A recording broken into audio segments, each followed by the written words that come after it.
పర్యావరణ పరిరక్షణ, నగర సుందరీకరణలో భాగంగా రాజమహేంద్రవరం నగరపాలక సంస్థ పరిధిలోని పబ్లిక్ ప్రదేశాల్లో ఫ్లెక్సీలు, బ్యానర్లను నిషేధించినట్లు ఇన్ఛార్జి కమిషనర్, జిల్లా కలెక్టర్ పి. ప్రశాంతి స్పష్టం చేశారు. నగరపాలక సంస్థ వారి నుండి లిఖితపూర్వక ముందస్తు అనుమతి పొందకుండా నగరంలో ఎక్కడైనా ఫ్లెక్సీ, బ్యానర్ ఏర్పాటు చేయరాదని తెలిపారు. తాత్కాలిక ఫ్లెక్సీలు, బ్యానర్లను గరిష్టంగా 24 గంటల పాటు మాత్రమే ఉంచడానికి అనుమతిస్తామని పేర్కొన్నారు. సైజు ఆధారంగా ఫ్లెక్సీలు, బ్యానర్లు కట్టేవారు తగిన రుసుము చెల్లించాల్సి ఉంటుందని తెలిపారు. 24 గంటల తర్వాత వాటిని తొలగించకపోతే రెట్టింపు రుసుము చెల్లించాల్సి ఉంటుందని, 48 గంటలు దాటితే మూడింతల రుసుము వసూలు చేస్తామని స్పష్టం చేశారు. ఆ తర్వాత నగరపాలక సంస్థ సిబ్బంది వాటిని తొలగించి ఆ సొమ్మును కట్టిన వారి నుంచి వసూలు చేస్తారని వెల్లడించారు. అలాగే నిబంధనలు ఉల్లంఘించిన వారిపై చట్టపరమైన చర్యలు తీసుకుంటామని హెచ్చరించారు.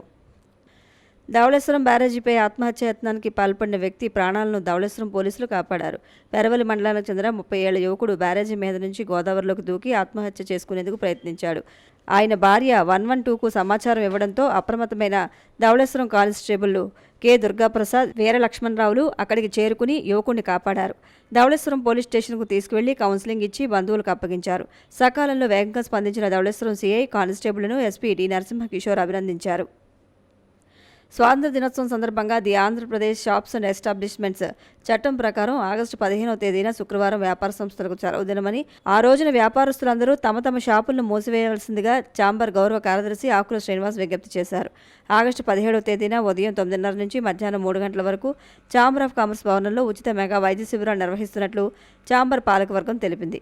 ఈ శిబిరంలో నిపుణులైన వైద్యులు ఉచితంగా వైద్య సేవలు అందిస్తారని, ఈ అవకాశాన్ని సద్వినియోగం చేసుకోవాలని ఛాంబర్ అధ్యక్షుడు తవ్వా రాజా, గౌరవ కార్యదర్శి ఆకుల శ్రీనివాస్, ట్రస్ట్ బోర్డు కార్యదర్శి పచ్చికోళ్ల సురేష్ కుమార్ విజ్ఞప్తి చేశారు.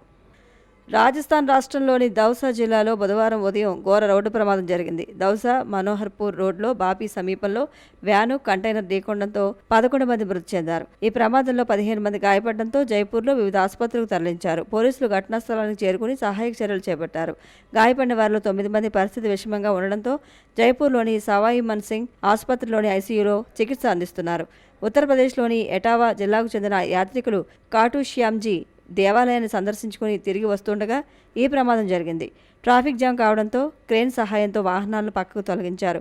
మృతుల్లో 7 పిల్లలు ఉన్నట్లు సమాచారం. పోలీసులు కేసు నమోదు చేసి దర్యాప్తు చేస్తున్నారు.